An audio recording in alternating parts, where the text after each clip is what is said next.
नमस्कार दोस्तों, स्वागत है आप सभी का हमारे इस चैनल सनातन ज्ञान गंगा पर। दोस्तों, अगर आप जीवन में कुछ नया सीखना चाहते हैं तो इस चैनल को सब्सक्राइब जरूर करें। श्री शिवाय नमस्तुभ्यम। हर हर महादेव। दोस्तों, पूज्य जी ने भी अपनी 4-5 दिन पहले शिव महापुराण की कथा में बताया था कि अधिक मास की अमावस्या की तिथि 16 अगस्त को पड़ रही है और इस दिन आपको सिर्फ एक कनेर के पुष्प से एक ऐसा उपाय शिवलिंग में करना है जिससे महादेव के साथ साथ 33 करोड़ देवी देवता, यक्ष, गंधर्व और यहाँ तक कि पितृ भी आपके जीवन को धन संपत्ति वैभव से भर देंगे। आपके जीवन से दरिद्रता हमेशा के लिए समाप्त हो जाएगी। रुपए पैसों की दिक्कत आपके जीवन से सदैव के लिए समाप्त हो जाएगी। अगर आप एक रुपए के लिए भी परेशान हैं, तो गुरु जी ने कहा कि हम यकीन दिलाते हैं कि आपका यह एक का निवाला उपाय आपके पूरे जीवन को बदल कर रख देगा। तो चलिए जानते हैं उस उपाय के बारे में।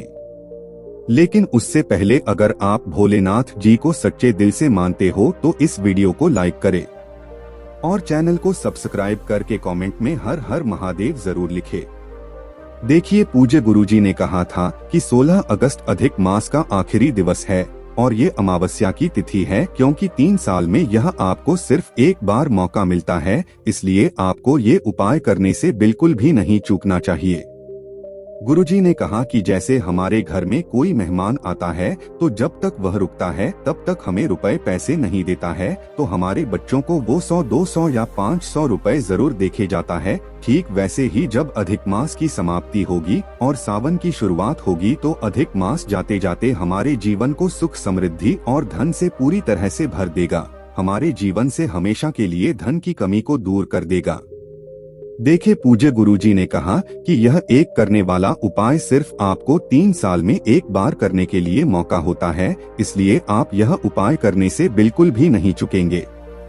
इस वीडियो में हम पूज्य जी द्वारा बताए गए 2 विशेष उपायों के बारे में बात करेंगे। इनमें से जो भी उपाय आपके लिए आसान हो वो आप कर सकते हैं। अब इसके बाद बात करते हैं गुरुजी द्वारा बताए गए इस कनेर के पुष्प वाले उपाय के बारे में। उससे पहले आपको इस अमावस्या की तिथि में सुबह जब भी स्नान करना है या फिर अगर आप दोपहर तक स्नान करते हैं तो आपको एक कार्य करना है। आपके पास अगर तुलसी की माला है या फिर आपके पास तुलसी के पौधे की कोई डंडी है तो उस डंडी को आप स्नान करने वाले जल में 1-2 बार घुमा लेंगे।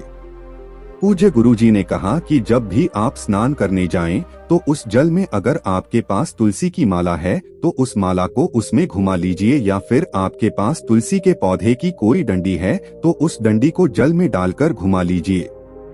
बस आपको सिर्फ घुमाना है। इस डंडी को या इस माला को जल में डालकर नहीं रखना है, बस घुमा के निकाल लेना है और फिर उसी जल से आपको स्नान करना है।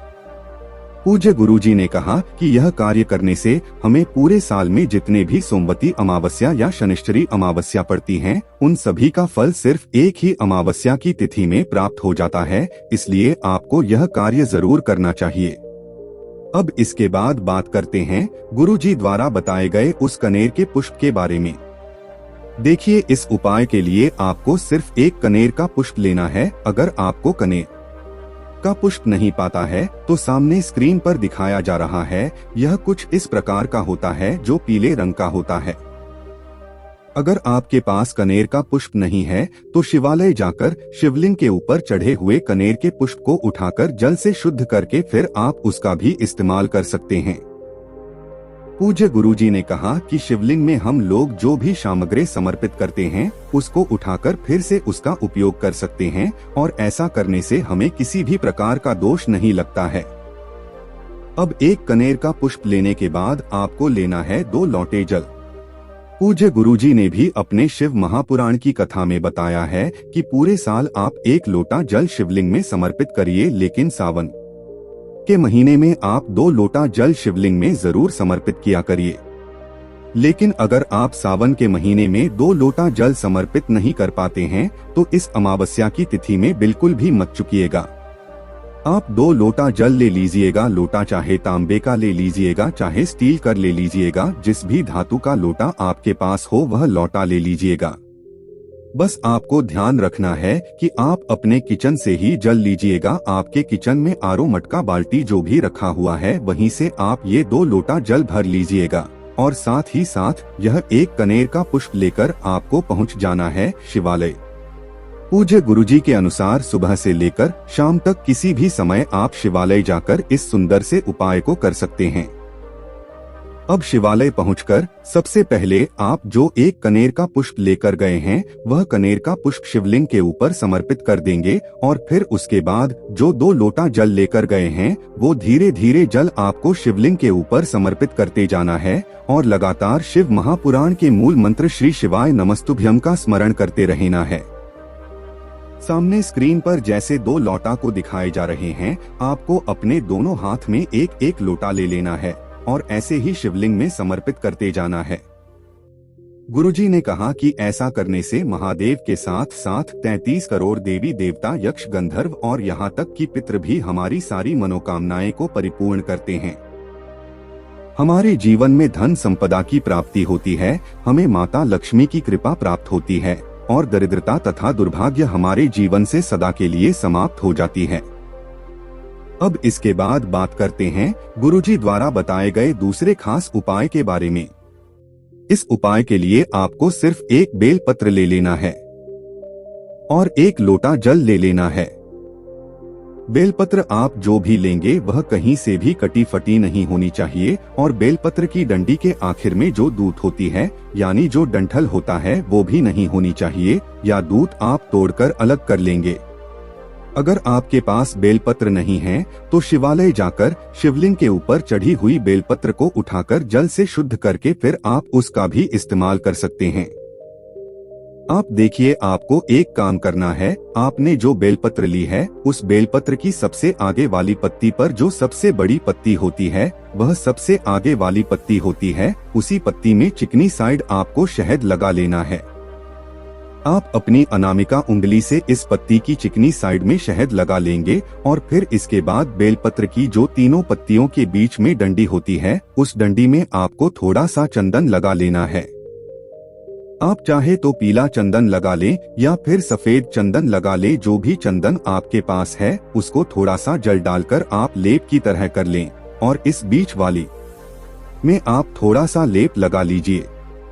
यह जो तीनों पत्तियों को जोड़ने वाली डंडी है जो गोल गोल घेरे में आपको दिखाई जा रही है, इसी डंडी में आपको ये चंदन लगा लेना है और फिर ये बेलपत्र और एक लोटा जल लेकर आपको जाना है शिवालय। गुरुजी के अनुसार ये उपाय भी आप सुबह लेकर शाम तक किसी भी समय कर सकते हैं और ये उपाय भी आपकी किसी भी मनोकामना को परिपूर्ण करने के लिए है।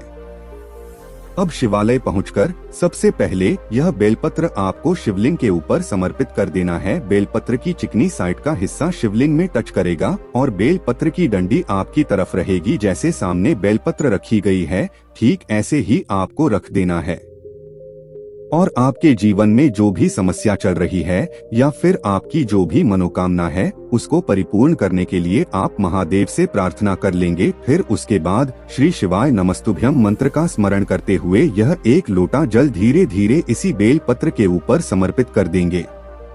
गुरुजी ने कहा कि अगर हैं इस प्रकार से इस अमावस्या की तिथि में एक बेलपत्र वाला यह विशेष उपाय करते हैं तो महादेव की कृपा से हमारी विशेष मनोकामना बहुत ही जल्द परिपूर्ण होती है और हमारे जीवन से दुख, दरिद्रता और दुर्भाग्य का अंत होकर हमें सुख, समृद्धि और वैभव की प्राप्ति होती है।